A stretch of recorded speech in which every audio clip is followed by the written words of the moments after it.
Hey there, guys. All right, today we are back with another episode of the Great War. This time, week 143, the Nivelle offensive. Carnage at the Chemin de Baguette. I took French in high school. I somehow got B's and A's in it. I still can't pronounce it. uh, or well, I've forgotten how to pronounce French. Before I dive in, make sure you go and check out the links in the description box below. I would love if you join the Discord and follow me over at Twitch. Also, the Kickstarter has only a couple more days left of funding by the time this releases, I believe.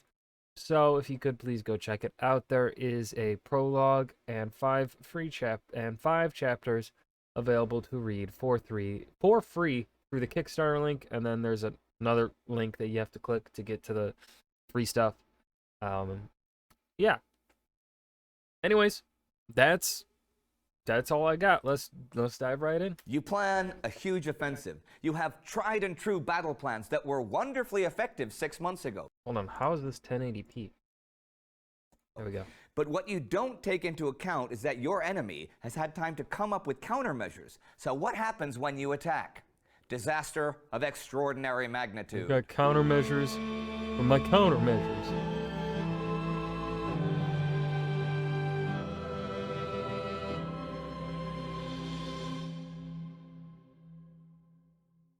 I'm Indy Nidell. Welcome to the Great War. I feel Last welcomed. week, the Battle of Arras kicked off on the western I'm trying to see if that looks like it changed at all. I can't tell. front. And while the British, and especially the Canadians, had early successes, by the end of the week, the offensive had stalled. The other battle fronts had been relatively quiet for once. But even though the Battle of Arras had stalled, it wasn't over. And at the beginning of the week, it featured scenes like this. On the 14th, the men of the Newfoundland Regiment, losing 485 comrades killed or badly wounded, held Monchy-le-Preux for 5 hours against an entire German division until they could be reinforced. But 3 British generals did something pretty unprecedented and complained directly to British Commander-in-Chief Sir Douglas Haig about the mounting casualties. They're starting to care about the casualties? Empathy unlocked. And Allenby further complained that his men had fought trench warfare for so long, they didn't know how to fight over open ground anymore. That's an interesting statement, and I'm really curious, like, how accurate that is. I mean, there's gotta be, yeah, I wonder what that would feel like, having,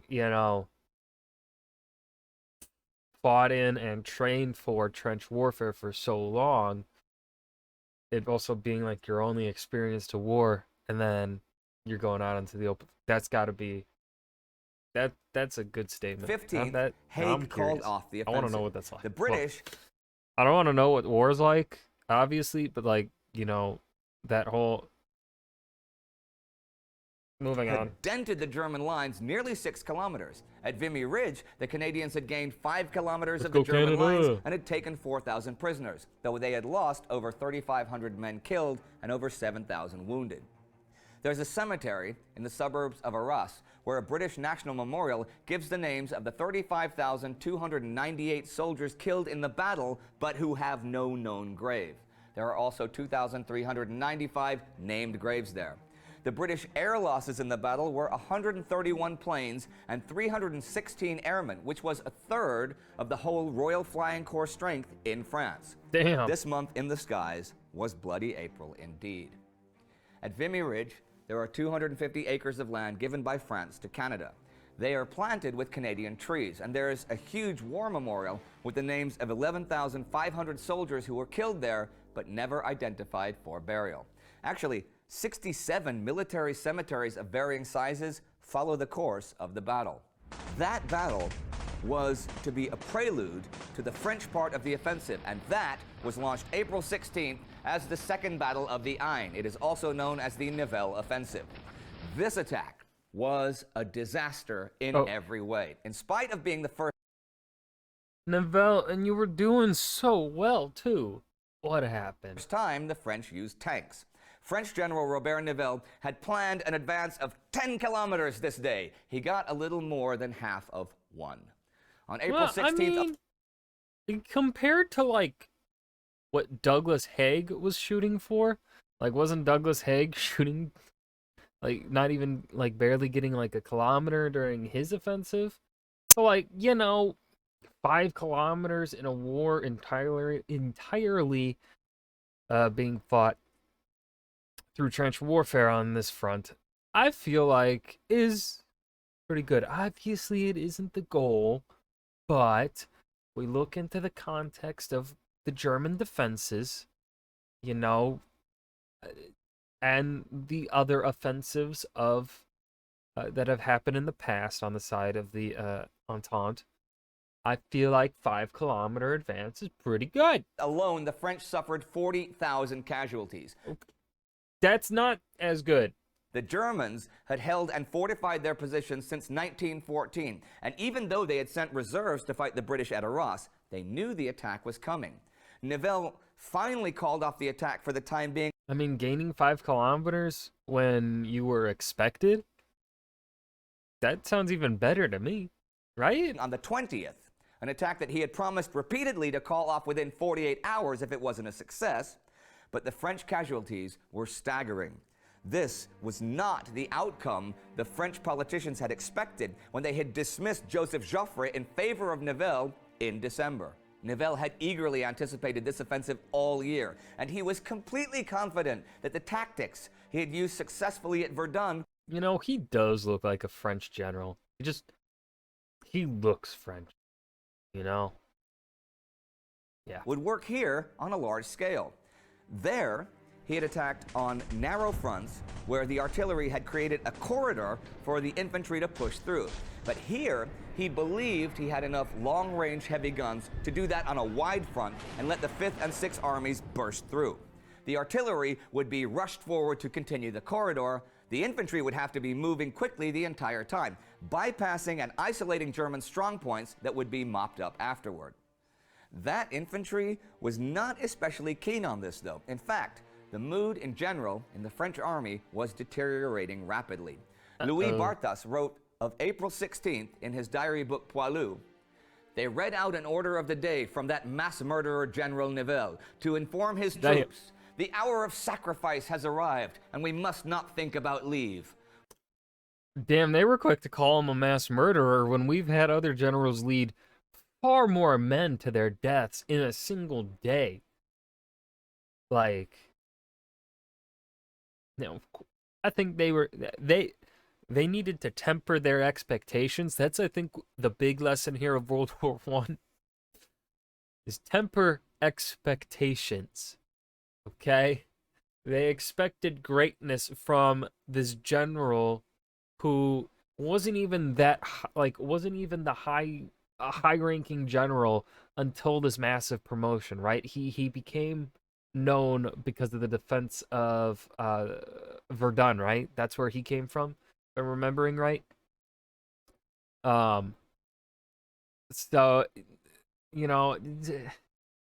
expecting expectations, man. Come on. Reading this patriotic nonsense aroused no enthusiasm. On the contrary, And of course, on Nivelle's side, he has to temper expectations as to, how successful the troops are going to be.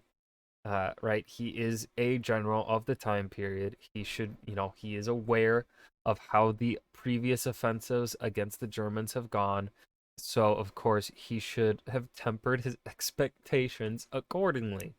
But he did not. And he's paying the price for it. it only demoralized the soldiers, who heard nothing but another terrible threat, an awful death in vain and useless sacrifice. One thing that was supposed to be important was the element of surprise, but thanks to Nivelle's lack of discretion, German General Max von Böhm had a pretty clear idea of what was happening. Now that also looks like, that guy looks like a German general. Just like, look at him, You know, like Nivelle looked French, this guy looks German. happening. So when, at 6 a.m. on the 16th, Like, you can just see it. It's just obvious. It's just like, boom. You know, you're walking down the street, you were to see those, like, you were to see Nivelle and Bon, whatever the fuck his name is, walking side by side, you'd be like, that one's French, that one's German. Easy. the French attacked, supported by over don't know what I'm 5,000 saying. big guns on a front from Soissons to That's a lot of Lem. big guns. His men were ready. As I said, the French were using tanks for the first time. 128 Schneider CA tanks, to be specific. Thing is, they hadn't been integrated into French tactics, and they had a big flaw. Of course not. Gas tanks were not heavily armored and were at the front of the machine. You... What the fuck? Legit. What, are you gonna reverse the tank? Drive it backwards towards the enemy? If something very important to the, you know, integrity and, you know, reliability of the vehicle isn't armored and you're going to war, why put it in the front? Because the front is the part that's going to be facing the enemy.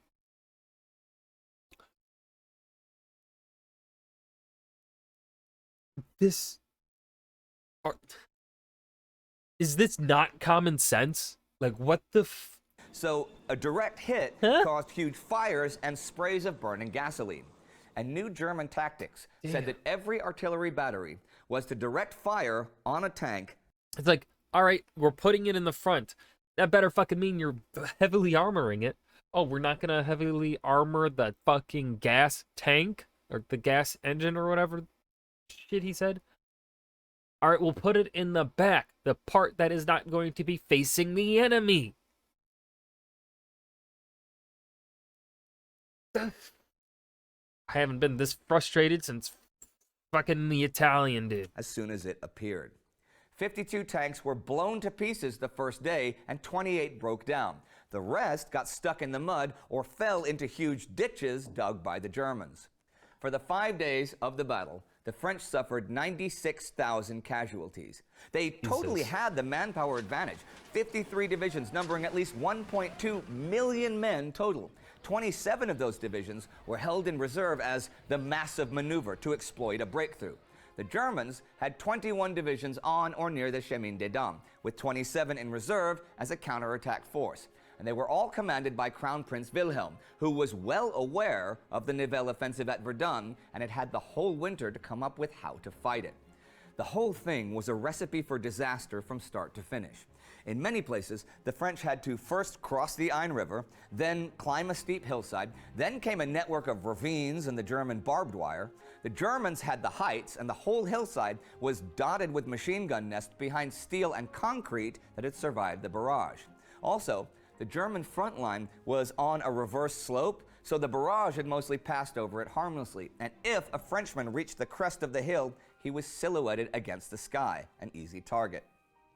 By midday of day one, the Germans were moving in their light artillery and the reserves. The French massive maneuver never had a chance to go into action. It was the Somme all over again. And when Nivelle called it off, he didn't really have a choice. The men at the front were breaking down.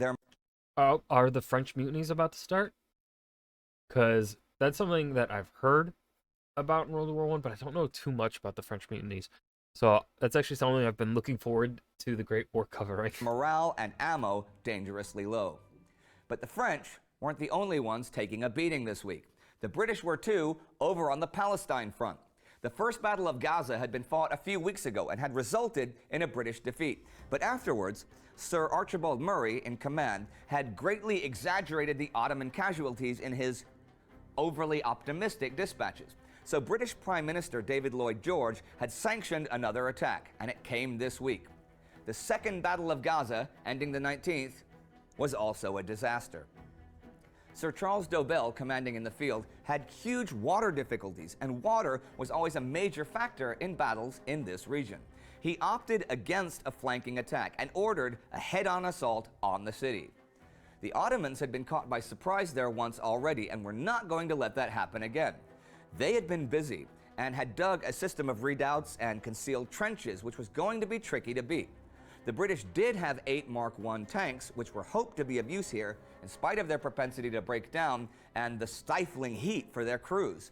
Nivelle's men actually outnumbered their enemy 2-1, but completely failed any penetration of the Ottoman defenses, failed to reach any of their tactical objectives, and suffered over 6,000 casualties. The tanks turned out to be magnets for the Ottoman artillery. And here are a few notes to end the week. On the 15th, tens of thousands of Russians came out of their trenches to join their German and Austrian adversaries in impromptu Easter celebrations. So Easter had actually been last week.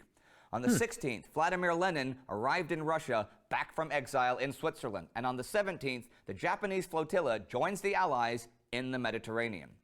And that's the week. The British and French both ending offensives, of which the French one was catastrophic, and the Turks handing the British a resounding defeat in the Middle East. A Canadian soldier, Private Gordon Little, explained about the Canadian attack last week at Vimy Ridge.